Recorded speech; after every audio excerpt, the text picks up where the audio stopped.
Eu sou a Samantha, este é o Arthur, que você já conhece, você está no canal dele, meu, nosso. E hoje nós vamos falar... essa hora o Arthur está empolgado, empolgadíssimo para gravar. E hoje nós vamos falar sobre... Peraí, senta aqui na sua poltroninha, na poltroninha. Você que está chegando aqui pela primeira vez, ele comeu a poltrona dele, então ele não curte muito ficar na poltroninha. Mas tá aqui Arthur, o cão que lê, seja muito bem-vindo. Você que já tá aqui inscrito, meus mais sinceros agradecimentos por você estar aqui.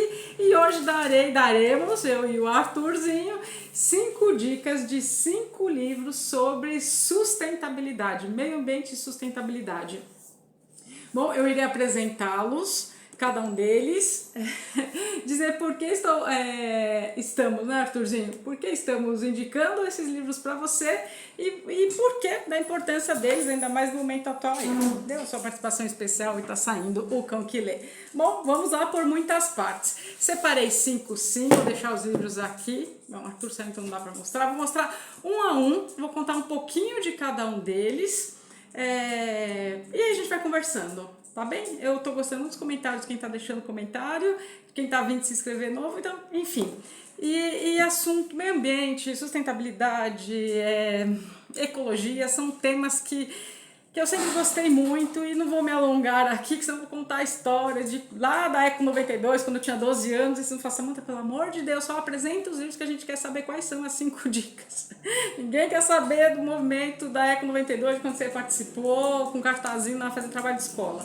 Mas sim, aproveitando já o ensejo, vem, Gordô! Ei, meu filho Gordô não consegue subir mais, tá velhinho, o Ivinho, que é o irmão do cão que lê. Mas lá de 92, sim, de fato, foi um trabalho de escola, com cartolina, que me deu a primeira vez o start de... Nossa, como esse assunto é importante e como ele é pouco falado. Como é que o 92 foi aqui no Rio, e eu tinha 12 anos, estava na antiga 6ª série, teve-se muita conversa, muito tudo, enfim, era uma época em que a gente fazia trabalhos em grupos de verdade, com pesquisas, lendo jornais, recortando e tal, e eu lembro que eu fiquei com o tema de... Olha, desculpa, eu fiquei com o tema de desmatamento. Aquilo foi a primeira coisa que me chamou a atenção, o tema do desmatamento, estraguei meu livro, o tema do desmatamento. E eu lembro até hoje, de eu recortando e conversando com meus colegas da época, né, e a gente colando as fotos e falando, me chamou a atenção de em quantos minutos um estádio, o tamanho equivalente, né, um estádio de futebol, tantos tamanhos de futebol, eram desmatados, queimados, seja lá pelo motivo fosse. E eu pensei, nossa, e aquilo era 92, a gente já teve a Rio Mais 30, a gente já teve tantos outros e parece que entra ano, sai ano, nada é resolvido e as coisas só pioram. Como o dia desses eu fiz o Dia do Mochileiro da Galáxia, eu falei, gente, é nosso planeta, né? E aí eu falei, poxa, são temas que eu gosto e que fazem parte de mim, não teria por que eu não trazer aqui no canal. Vou deixar por último o último que eu comprei, esse que caiu, que eu já estraguei. E eu vou começar pelo primeiro que me chamou a atenção. Bom, enfim, esse foi minha paixão. E aí lá eu comecei a me interessar por reciclagem. Eu lembro que eu morava ainda num apartamento com os meus pais. Eu fui falar com o antigo zelador para separar. Nossa, eu só tinha 12 anos.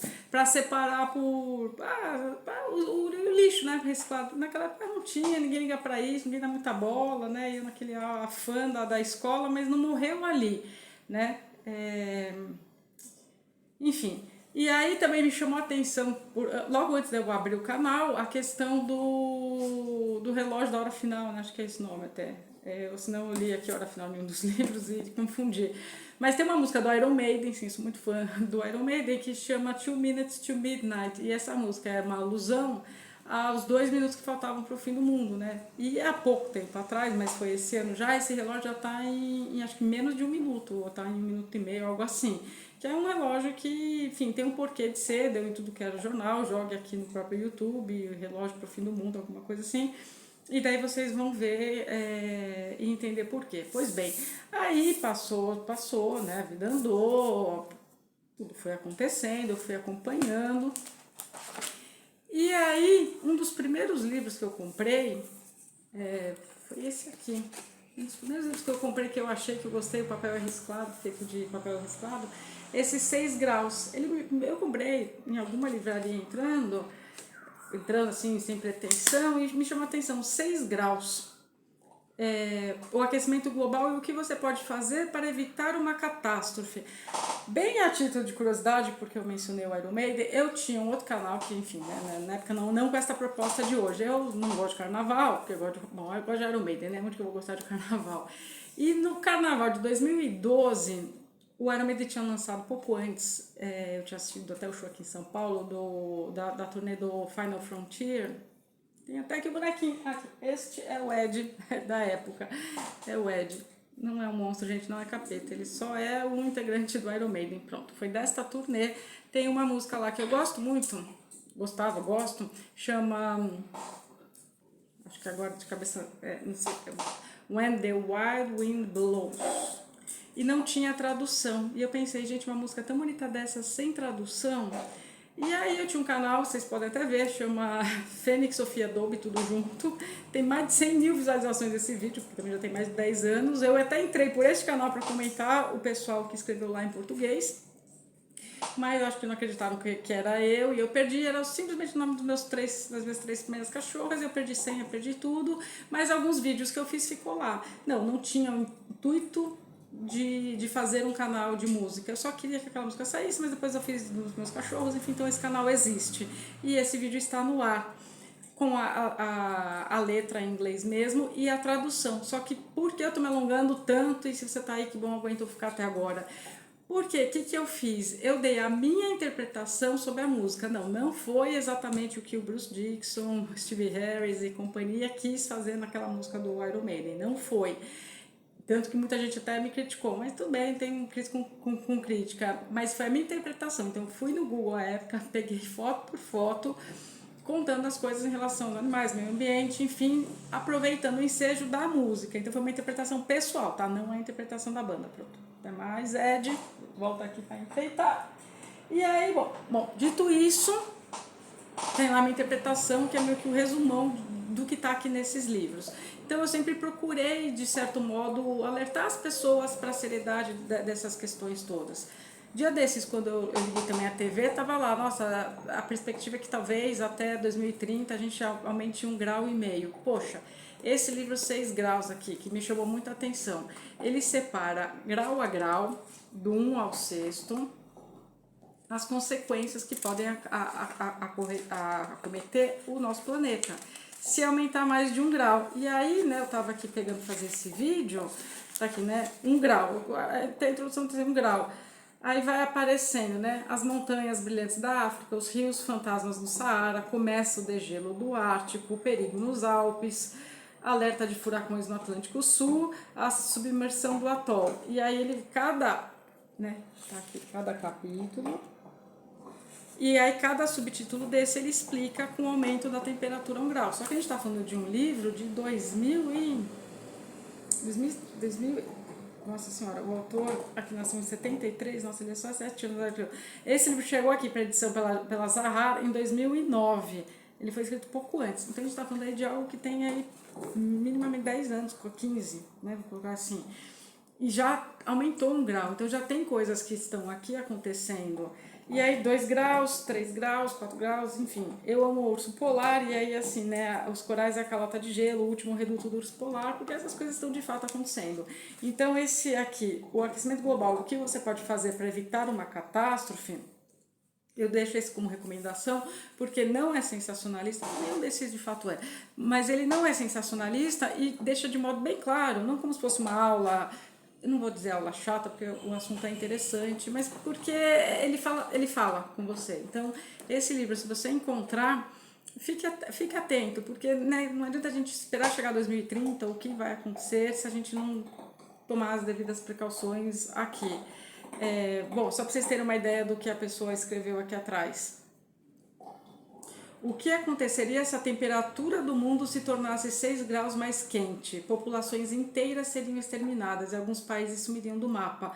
A terra racharia em algumas regiões do globo. Em outras, dilúvios e enchentes destruiriam o meio ambiente.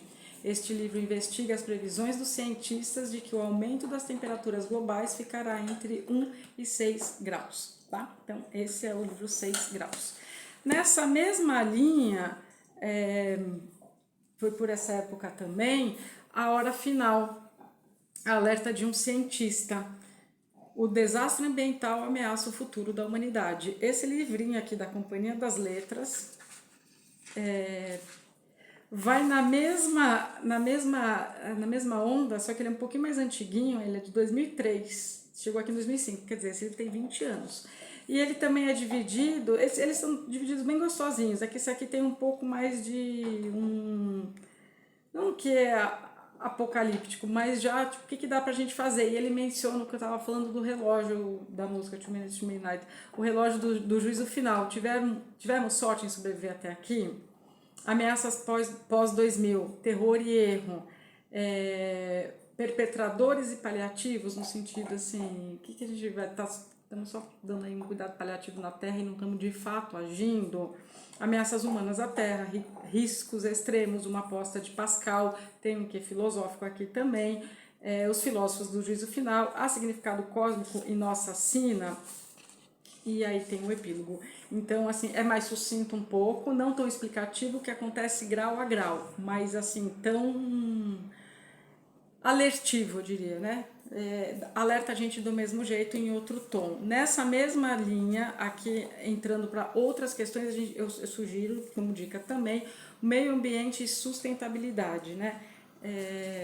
Esse aqui é um pouquinho mais, eu diria carregado, mas no sentido em que tem termos mais teóricos, que é até redundante da minha parte, mas termos mais aprofundados nessas questões. Não é para leigo, mas já tem um linguajar mais carregado. Então aqui até o modo como é, né, organizado. Então a gente tem aqui no capítulo 1 a interpretação científica da temática ambiental. Aí tem as concepções da natureza, do meio ambiente, o contexto histórico da temática ambiental. Ele é teórico nesse sentido, de dar esta contextualizada.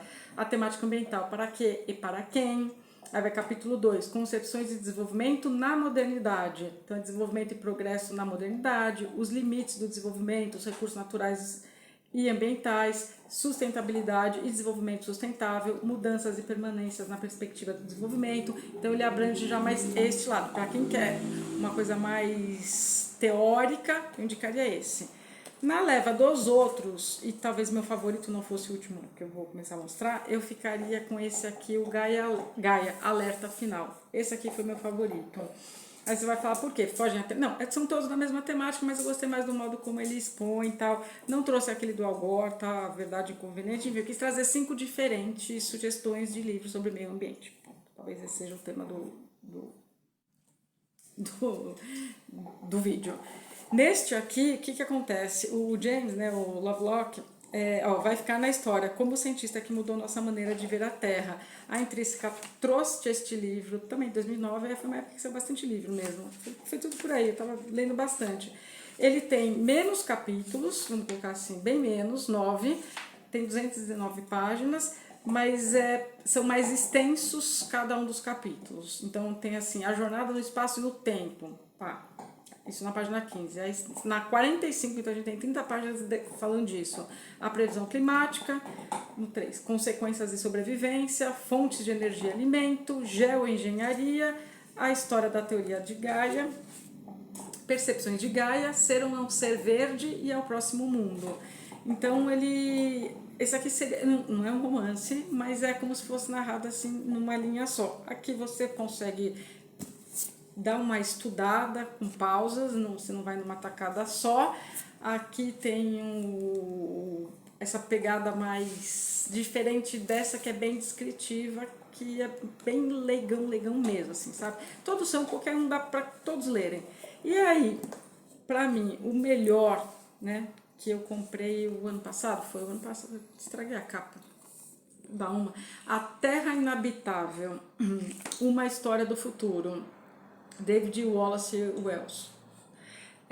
Este aqui, best-seller do New York Times, quer ver, ele foi, eu acho que comprei no ano de lançamento, senão ele foi, 2019, eu comprei 21, mas essa aqui é a minha primeira edição, só que é de 19 e eu li ele em 21, 22, 21, eu falei ano passado, desculpa. Esse aqui, o que eu gostei é exatamente como ele separa os capítulos. Eu acho que não à toa ele está eleito como o melhor. E pra mim, se você fala assim, Samantha, só tem dinheiro para comprar um, qual que eu compro? Compre esse. compre esse. Não só por ele já estar um pouco mais atualizado, né? Assim, enfim, se os outros estão lá, estão sendo 2000 e pouco, 2009, esse aqui é de 2019, a gente está falando aí de 5 anos atrás, né? Tá mais próximo. E como ele coloca, então, assim, elementos do caos. E são capítulos curtinhos, né? E aí, então, a gente tem calor letal, como se fosse um subtítulo.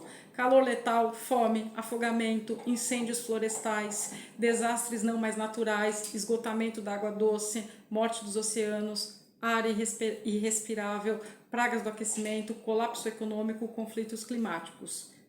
Aí fecha como se fosse este capítulo super, né? Que aqui a gente já está na página 160. Aí a gente tem assim o caleidoscópio climático, que seria outro. Aí vem narrativas, capitalismo de crise, igreja da tecnologia, política do consumo, histórias depois do progresso, ética no fim do mundo. E aí fica um capítulo sozinho, o princípio antrópico, e depois tem agradecimentos, notas e o índice, enfim. É escrito, este livro tem exatamente 374 páginas, mas tem um índice bem generoso, então quer ver que parte que acaba o índice? Vou procurar aqui para vocês. A gente tem 280 páginas de livro escrito, tá? É confortável de se ler, é página amarela, o espaçamento é bem gostoso, bem amplo, então assim, a cada fim de capítulo a gente tem assim, que nem, né? Aí terminou, né? Aí eu citei aqui, pragas do aquecimento. Eu ia falar do conhecimento, o ato falho, né? Porque daí a gente fica tosco quando sabe essas coisas. Mas é bom saber que tá em tempo de mudança. Então aí tem o espaçamento, aí começa, termina, né, aqui o capítulo, começa o outro, e aí ele vai descrevendo mesmo. Aí, ó, 2 páginas, 3, a gente já tá aqui em outro, colapso econômico. Então, você consegue ler, assim, haja estômago para ler, tá? No sentido de que a gente está vendo o que está acontecendo e parece assim que ninguém faz nada. E aí, quanto mais você vai adentrando na história, você fala assim, não é possível, mas isso eu vi no jornal. E ele conta de um jeito bem gostoso, tá? Para mim, de todas as escritas aqui, a do David foi a mais gostosa. E aí aqui vai. Se você não quer que nossos netos nos odeiem, precisa ler este livro. Uma explicação clara de uma crise futura sem precedentes, que esmiuça os mecanismos de negação que tentam impedir a compreensão total do que enfrentaremos. E o que me chamou a atenção, vou ler aqui a última capa, e aí já vou encerrar o vídeo, porque já ficou as dicas aqui para vocês. Best-seller do New York Times. Não por ser um best-seller, tá? Mas que bom que ele vendeu bastante. Mas assim, se vendeu bastante, se tantas pessoas já estão cientes, vamos pôr em prática, né? Aqui atrás. É pior, muito pior do que você imagina. O ritmo lento atribuído à mudança climática é um mito, talvez não pernicioso quanto aquele que nega a sua existência. Calor letal, fome, inundações, incêndios, piora da qualidade do ar, desertificação, morte dos oceanos, colapso econômico. Essa é só uma amostra do que está por vir, e virá rápido. Se não revolucionarmos completamente a maneira como bilhões de seres humanos vivem, grande parte do planeta se tornará inabitável até o fim deste século. Ao palco do nosso futuro próximo, o autor traz não só o caos climático, mas também as mudanças políticas e culturais que afetarão o mundo que conhecemos, promovendo uma metamorfose radical na forma como entendemos a vida. A Terra Inabitável é uma história da devastação que provocamos a nós mesmos e também um chamado à ação. Um livro corajoso e desafiador sobre os problemas que o século XXI enfrentará por causa do aquecimento global. Então, gente, tá aí nesse canal que eu proponho falar de literatura, de política, de psicologia, de filosofia e de animais. Não poderia deixar de indicar para vocês 5 livros que são de literatura, mas não literatura romanceada, né? Enfim, isso aqui a gente até encontra em várias distopias por aí. Eu tô para fazer uma nacional em breve que eu gosto muito. Mas é triste a gente saber que a gente está vendo tudo isso e assim, o que está de fato acontecendo. Então fica aqui o meu alerta, já, né, plagiando aqui o título, fica aqui o meu alerta para que leiam também livros, não são tão técnicos, né? Você não precisa estudar isso a fundo, ser um ambientalista com muitas aspas, mas dá pra gente ler um pouco de tudo, além dos nossos amados livros de literatura ou das nossas áreas de atuação propriamente dita. Então, que foi tomar uma água, que bom, ainda temos água potável. É isso, gente. Até os próximos vídeos do canal O Cão que Lê. Tá sem a vinheta, tô com uns probleminhas técnicos ainda, mas não por isso. Se você gostou, deixa aquele joinha, dá um like, não custa nada, é de graça, vai me deixar muito feliz. Comente se você já leu algum desses, se interessou, lembrou daquele do Al Gore, Uma Verdade Conveniente ou outros, que ficarei muito feliz. Vem se despedir, Vento, vem, vamos se despedir aqui. Vou dar tchau pro pessoal. Vem, mas o cão que ele tá preguiçoso, não vai subir depois que eu desligar o vídeo, que ele é rei em fazer isso. Aí dá o nome de King, uma homenagem olha aí, subiu e nem aí, né, pessoal do seu canal. E tá olhando com aquele olhar oblíquo. Enfim, gente, então deixe seus comentários, estou gostando muito de fazer isso, está sendo um prazer. E muito obrigada, eu e o Cão que Lê, e o irmão gorducho dele, agradecemos a sua inscrição aqui, a sua participação. Sejam todos muito bem-vindos sempre. Até os próximos vídeos do canal O Cão que Lê.